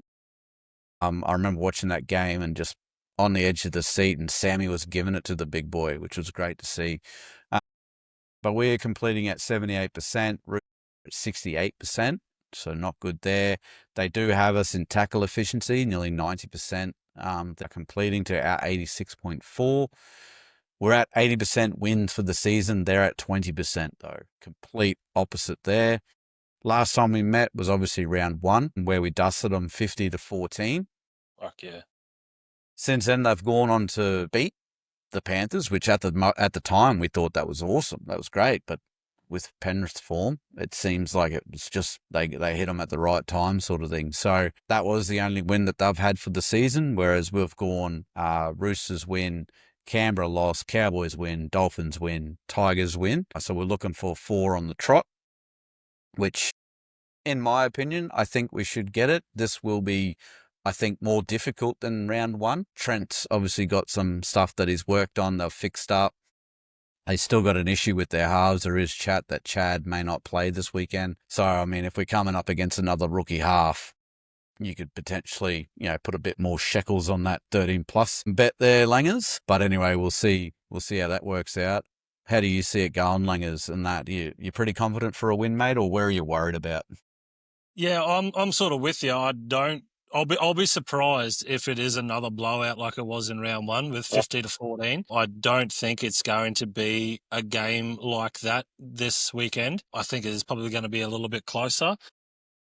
I still like the Broncos 13+ shout though. I think I'll probably run it even when they play the Storm, to be honest. But I just, you love it for the lads, and it's just even more special when it comes off. But you're looking at the stats here, and the teams that the Roosters have lost to, the Warriors, the Titans, and the Rabbits, that they're not that great. Like they're sort of mid to lower range teams, and they're losing to them. So there is obviously a bit of trouble in the Roosters camp. But, like the Roosters are the Roosters, so they definitely have the players to turn it around. They definitely have the players for Broncos upset, unfortunately. But yeah, the way that we're going, depending on the team list Tuesday, if Reynolds is going to get named and the judiciary and all that sort of stuff, that'll obviously play a factor into it, who we throw into our second row and whatnot. It's, I think it is going to be closer, but no, I'm definitely going to go Broncos 13+, mate, for sure. That's the go. Ringer, mate, what do you got? Yeah, I'm worried. I'm worried early because, and the bloody Gronk, the little shit, just sparked it in me, like how we did look feeble at times. And the Roosters are due. Like they've somehow found a way to lose against the Rabbitohs that had no one playing for them either because they all had hamstring injuries. So, but yeah, if we don't have Reno, we don't have Bakura, and just to see how that sort of all going to line up. All I'm worried about is like our edges versus their edges. Siwa, Wong, and Angus Crichton, I think, can do a number on our boys if they're not, really sparking it. And Tedesco's going to be good. We just know what Teddy's going to do. But yeah, it's going to be interesting to see what their halves are like. But I'm worried about it. In saying that, if we hold the ball and just do that fundamental shit like we say every week, we do pump them. Like that's what I mean. I'm just worried about a game comes along where we start making more errors again, and we won't be able to defend it as well. So yeah, if we hold the pill, just do our fundamentals like I keep saying, just do that boring ass footy that we can do, and then that stuff's going to come on the back of it. I think we'll get them. If we decide to go away from that and sort of rest on our laurels after a big win, I think we can be in trouble. Yeah, I feel if we play the Cowboys game, we're good. If we play what we played on the weekend, we might be in a bit of a hurt locker. Yeah. I can't see players like Toya and Tupu and all them giving us fucking grace periods and whatnot. So anyway, interesting to see. Going to go the W in the tipping anyway, but we have a real test coming up this weekend. So hopefully we're here next week glazing again from a great win. Talking about glazing and great wins, we'll get into some tipping here. I take out the round, just to let everyone know, and I sit pretty perched upon the top of the tipping ladder, only because I activated my joker. So don't let any of the smoke and mirrors fool your thoroughbreds. I got 8 because I tipped 4. And the bench here, what do we got here? So I was on 8. Ringer, you got 3, mate.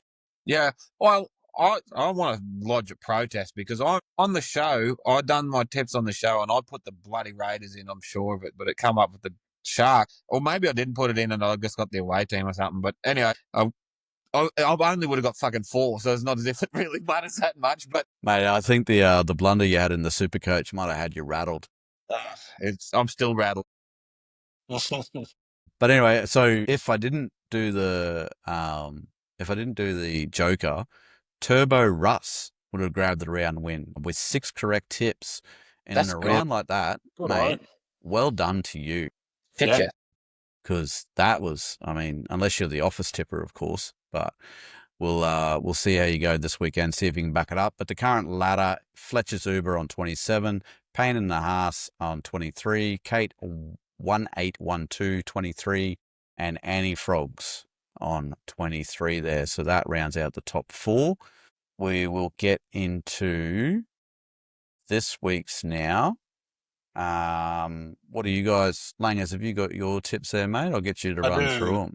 I do. So I have gone the Panthers. I am shocking with my tips the last couple of weeks. So follow me with a shot of penicillin thoroughbreds. But I mean, surely the Panthers can't lose 5 in a row. Like I mean, maybe they. I hope they do. We Don't said get me that about wrong, 3 and 4. Yeah, I will. Well, that's exactly right. We did say that about 3 and 4, and I'll happily take that X on my tips to see the Panthers absolutely shit the bed. So I'll take that all day. But I have gone the Panthers. I've gone St. George as well. I think that's probably going to be a pretty good game. Broncos, obviously. I've tipped the Sharks. Like they've let me down the last couple of weeks. They've let themselves down as well. But anyway, so I've gone the Sharks. I've gone the Rabbits.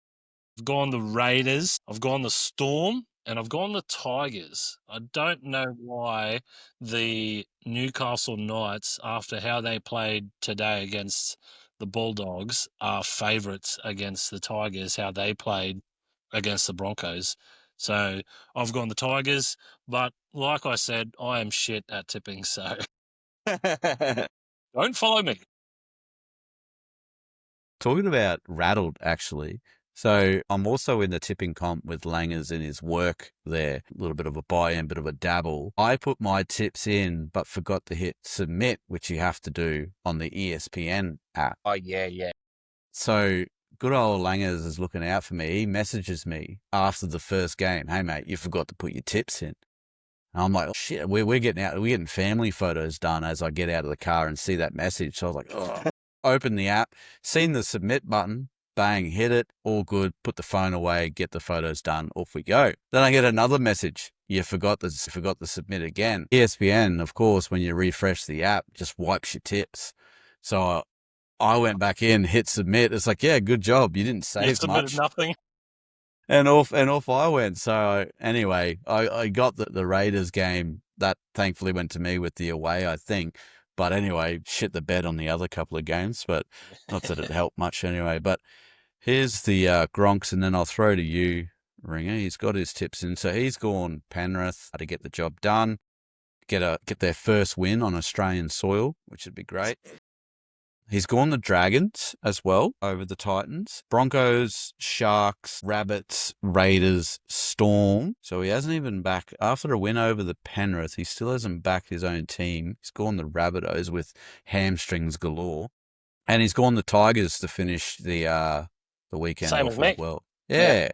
So interesting tipping there. What have you got, Ringer? Mate, this is not going to get up, but this is just like fantasy land what I want. I want the Dolphins to beat Penrith because it's at Suncorp. Yeah. Like, it's at Suncorp. They did play fucking well against the Titans, who did shit the bed, but they have that game in them and they have to be good enough to sort of capitalise on it. So, yeah, it's going to be very interesting to see what the Panthers sort of roll out this week, whether, they could come out and put 60 on them. But if they keep being in this bit of a rut where they seem to be a bit tired and, might be the Vegas trip, God only knows. They just don't look as energetic as they usually do. So I'm going Dolphins, and I am going the Titans. I think they bounce back after a pretty, shocking performance. Broncos 13 plus, obviously. Sharks, Eagles, God, I don't know what to do here. I could change my tip 15 times before kickoff, but I've got the Sharks down at the moment for a bounce back. I've gone the Cows over the Bunnies. Like you said, they might be lucky to field the team. Wayne might have to run out there if they keep busting hamstring. Raiders to beat the Eels, Storm to beat the Warriors, and I've gone the Tigers also to beat the Knights. I think there's enough bones there of what performance they put in against us to really challenge the Knights, who absolutely shit the bed tonight. They were terrible, so they want to turn that around if they're going to challenge the Tigers, I think. Yeah. All right. Well, I can tell you right now, I'm looking at where everyone currently is tipping, and there are some, like the Knights Tigers game sitting at 59-41%. Sharkies is at 58-42%.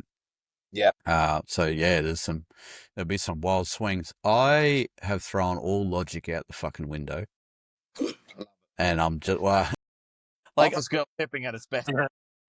some of these, well, I thought I was going to be the only one, but I've gone the Dolphins as well. I like what Wolfie said in the press conference, how they knew this win was coming, they're building, all that sort of stuff. I feel like Penrith have just tried to replace too many players, and they're not playing the same style sort of thing. So Dolphins at home, sure. Titans, just because of the mad scientist, Desi won't stand for it. He already gave them an absolute bake in the press conference, saying that the fans aren't getting their money's worth showing up. And fucking Jesus. So we'll see how that goes. Broncos goes without saying. The Sharks-Eagles is an absolute fuck of a game. Feel your Now, yeah, so I don't trust Trindle and Hines enough. I trust DCE more, so I'm going the Eagles in that one. I am going the Cowboys purely because of injury. Raiders over the Eels because I just simply don't think the Eels can do that back-to-back, even with Zach Lomax, Dill Brown putting them on their backs. Warriors, I've gone over the Storm. Wow. That's my Okay. absolute roughie. Yeah. They have a pretty good, actually have a pretty good record against the Storm. Yeah, they do. Yeah, and I just feel like Manly today weren't the best. And I feel like the Storm and the Warriors clashes, especially the ones in Melbourne, are always absolute bangers. Those ones and the Raiders, when the Raiders head down to Melbourne, you got to watch those games. So I'm going the Warriors there. That might make an appearance in my best bets as we look to go 3 for 3 for roughies head-to-head on Thursday, Thoroughbred, so tune in for that one. And I've also gone the Tigers. I think the Knights have got too many injuries. They picked up a few again tonight, didn't they? Schiller is out. Yeah, and Saifidi, I think. Oh, Done his half Saifidi running on the field. Oh, shit. Yeah. Oh, I missed that one. Holy shit. Yeah, righto. No, well, I've gone Tigers for that, for sure. So, all right, that's our tipping. Do not follow any of us. Go the complete fucking opposite. If we're all on one team, go for that opposite team for sure. Exactly. All right. Quick run through Supercoach. LC's Echidnas takes out the round with 1,170 and Remington Steelers right behind with 1,126. What did worry me before we started the show, SC Whisperer put up the where your bands are, and I am fucking shit the bed apparently. I thought I was going all right. Who the fuck got 1,300 like that? I can tell you right now, it's whoever owns Gutho and captain him. That's who it was. Yeah, exactly. Yeah. And didn't leave fucking Iongi on the bench like I did. Anyway, it looks like the elusive G-Spot has had to surrender the first place on the ladder. He had a good run while he was going, but at least his Kidners have taken that over. BJ's Battlers coming in on third. And I can see a little bit of rivalry forming down in 6th and 7th with Renger and the Gronk getting close to one another there. So we'll see how that pans out. It's not good. It's not good at all. I was killing it at the start of the year. I thought I was fucking doing real well. Yeah. Anyway, we're back. But our comp, like, just the go for it. Our comp's 100, we've got a league rating of 157, so we've got a pretty good comp.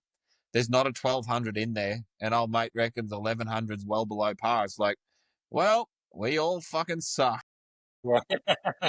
This is our humble week, Thoroughbreds. Make your trades wisely during the week, and we fight back next weekend. No, don't trade. You know they're all going to fucking come back next week as soon as you trade them out. Yeah. Yes. Yeah, 100% there. What was the other thing we were going to... Yeah. League rate, 157 is not something to shy away from, guys. Well done on that. Real competitive. Yeah, shit. Love to see it. All right. We will move into chatting about the best bets. It seems that we've got a pinned post now on the Instagram and on Facebook explaining what's going on. Unfortunately, we just can't seem to line up when each one of us wants to bang. It was going, I was the weak chain here and I was the only one dropping, and then I started to pick up and now everyone else is not joining me. So we need to sort our shit out is what we need. Gambling or something where it's just so random and you never win. It's almost like the bookies know what they're doing. But yeah, Thoroughbreds, tune in for Thursday best bets Once again, we'll explain it. We're all going to come up with what we think is the best value for the weekend. They won't be massive odds. They could be if we think, head-to-head roughly looks good, or a try scorer is just too good to walk past sort of thing. We'll combine all that into one big multi, call it the Bronco bet. If it gets up, so what we have to do is we have to put a stake on it that clears $100 in profit.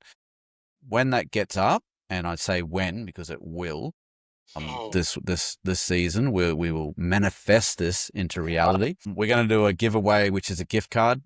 To get into the draw, you must follow one of our best bets. And so tune in Thursday. We've made it so that even if you see it on a Sunday, usually one of us has got a bet on Sunday. If the Bronco bets green ticks, jump on the best bet that's remaining. Make sure you share the clip that you're following onto your stories or your socials or whatever, so that we can see that later. Screenshot your bet slip of your submitted bet, your pending bet, and when it wins, send it through to us. We'll put you in a draw. Hopefully there's a couple of you that have followed us in. Random generator, the name at the top comes up. We'll get in contact with you, and you got a $50 gift voucher.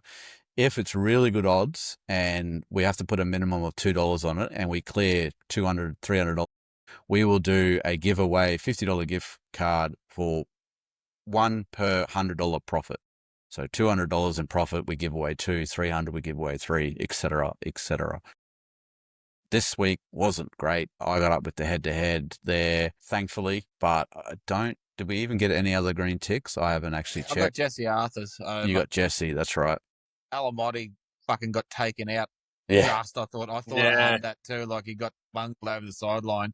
Same as Cobbo a few weeks ago, where it just didn't get there. Like, yeah.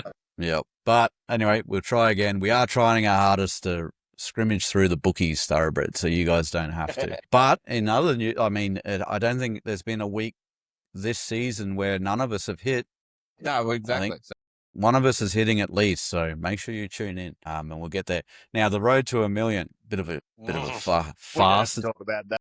No, it's a bit of fun, thoroughbreds. We get allocated the games, and we get 2 games a weekend. We throw on a silly. I had Latrell for 2+ this weekend in the Rabbitohs game, and then we throw. I think, what did we have to do? How much did we put? We put a 74 on it this weekend, and it was going to return us $998,000. So it's just a bit of fun, responsible gambling, not too many shekels put on it. This week we had a 20% leg hit rate, 2 voids and 4 green ticks out of 15. So yeah, I mean, throw some money on it. Follow it if you want to. I mean, I'd love to hear a success story when we do hit it and we find out that there's 5 thoroughbreds out there that did the same thing. That'd be absolutely awesome. And because I was flat as fuck this weekend and didn't get to allocating, we're just going to run the same allocations we did last week. So, Langers, mate, you got the first 2 games. I'll take the 3rd and 4th games. Ringer, you've got the 5th and 6th. And then we'll leave our old mate Gronk to finish out the weekend. Leave all the pressure on him. If we're up and whatnot. Okay. So great idea. Then it's not our fault. We've already taken up a fair bit of your time, thoroughbreds, I reckon. So we won't go into too much wrap up before we wrap up, but we might look at putting out something during the week to cover those topics. We're just going to talk about the high tackle count, the sin bins and whatnot that was going on. We can talk about it real brief now, I guess. I'm not a fan. It's not the sport to be doing it. If you are serious about head highs and the CTE repercussions down the track, that we know that that's the only reason why they're doing it. That's my opinion. They're worried about a lawsuit in the future. Why isn't everyone wearing headgear? I know they don't do fuck all to stop concussions. I understand that. But from the optics, everyone should be wearing headgear, and money should be going into the research to make the headgear better. So I'm not seeing that. And so I call this bullshit. Well, it's not the NFL where you hit a bloke as hard as you can. Once he touches the ground, we all stop and then we reset and go again. This is a fast-moving, fast-paced game, and you're never going to get the head touches out of it, ever. No. Just like we talked about last week, if it's intentional with force to the head, send them. don't care. Piakura to me, yep, that what he got binned for, happy with that, because second man in, shoulder, forceful, straight to the head, textbook. Get rid of it. The Stags shit, all the other stuff as well that happened. No, Ridiculous. I'm sorry. That's just gameplay and we should probably move on. Do you guys want to touch real quick, Ringer? I'll throw to you on that, mate. Yeah, mate. I'm exactly the same. It's Pecura one, fair enough. Like, if they're going to go down that road, we don't like it, but it's going to be a send off, a 10 minutes, so that's fine. So ones I hate's the falling when they're falling on the ground and they get a little tiny bit of wrist or thumb on their mush as they're hitting the ground. That wouldn't bruise a fucking grape, and they get penalised for it. It's like we're in the wrong sport for that. Yeah. And the other thing that grinds my gears is that the whole Latrell Mitchell comeback montage they played, right? One of the clips that was in that was a reverse angle shot. So from behind, the time when he just broke Joey Manu's face. Yeah. It's like, okay, so we're going to rub these, like, he got 6 weeks, rightfully so, for that hit too. But I mean, why are you putting that in a fucking promo then for the game if you're saying, no, we can't do this? Like, it does look spectacular from that angle, but if you watch it and you know the clip, you go, Joey Manu couldn't play for the rest of fucking 9 weeks or something after that because you broke his face in half. Yeah. It's sort of the two-edged sword that comes with our game is that we'll stop using those as promotion when if he done that today, he'd get 12 weeks. It's all what we've already talked about. Shoulder to the head, even if you're second man in, fair enough. It's the falling ones that are just ridiculous. And if there's no contact and the bastard lays there, penalise them. I hate that shit. Like, you see that little smack on the mouth that they get. They're bloody professional rugby league players. They play through far worse pain than that, and they lay down for that shit just to get a penalty. I hate it. Hate it so much. So, anyway, that's my rant. It should have to go back 10 meters for that shit, I reckon. Yeah, if you lay down. Exactly. If you lay down and then get straight back up when the ref doesn't blow a penalty, fucking go back 10 and play the gun again, sort of thing. So, what about you, Langers, mate?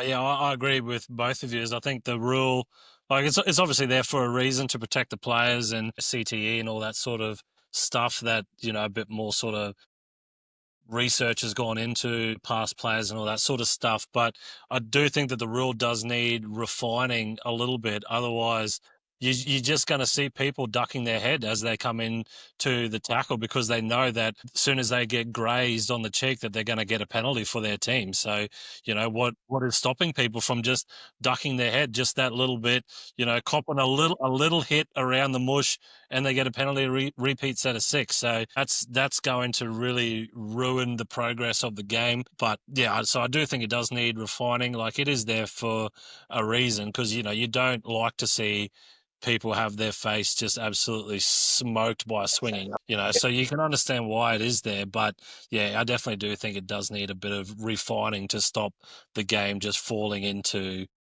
soccer, basically, where everybody's trying to milk a fucking penalty. And Thoroughbreds, if you don't think that happens, Corey Parker has come out on SEN and basically admitted that in the 2015 grand final, he should have just taken Jonathan Thurston's head off, conceded a 2-point penalty shot. The Broncos go on to win that grand final. So the complete opposite happens. Like, you're telling me that a 19-year-old coming off the bench in a grand final, he's going to take CTE down the track every day of the week for a chance at premiership glory, duck the head, cop it straight across the nose, get a penalty, slot the goal, and they walk away premiers. So yeah, it's not the right sport. Common sense, isn't it? Like they've got so many looks at it now off the bunker that you can tell when something is like there's a bit of force behind something getting hit in the mouth, and there's a difference between someone falling into someone's limp wrist. It's a completely different, like, you can see it. Everyone can see it, and you can surely use a bit of common sense and go, well, mate, that's not even a penalty because it's completely different to, like, Reed Marnie trying to bury someone's head in the ground with his shoulder and gets absolutely nothing for that, which is fucking beyond me. But, I mean, yeah, it's just, I hate it so much when they just do that minuscule shit into our game for no real reason. Like, no one's getting protected from not getting slapped in the face. They do harder hits on the punching bag. I think it was an incident. Payne Haas on the weekend. He got penalised and he literally just stood there. He was still standing after the tackle. Old mate just fell through his legs and I just, boom, high contact. He's like, what? Like, sure. So anyway. Yeah. Anyway, that's our rant. That's a little grind our gears sort of segment, I guess, for that one. That's all from us for this week. We've taken up enough of your time. Appreciate you listening in. If you are listening to us, you have found us, so please share us to all your mates and whatnot. Share us on the socials, comment away, like, follow, all that sort of good stuff really helps with the algorithm and spreading the word. We're trending in the right direction when it comes to followers, streams, all that sort of stuff. So it's really good to sort of start growing the platform where it's just, we just love talking shit about the Broncos. We're on Facebook, Instagram, TikTok. Head over there, have a go, get involved. We put up as much posts as we can so that you guys can comment and give your opinion. We love the opinions. There is no wrong, right opinion. If you want to get into an argument with you, sure. Like, if we're wrong and you think we're wrong, tell us. That's fine. I love that. Yeah, love being proven wrong or showing a different light on a few things, that's for sure. So, but other than that, bet responsibly, be a contributor to society, stay out of one another unless it's consensual, and we will gallop off into the week. Catch us next week. See you later. Bye, Thanks, Sarah Brett. No, absolutely.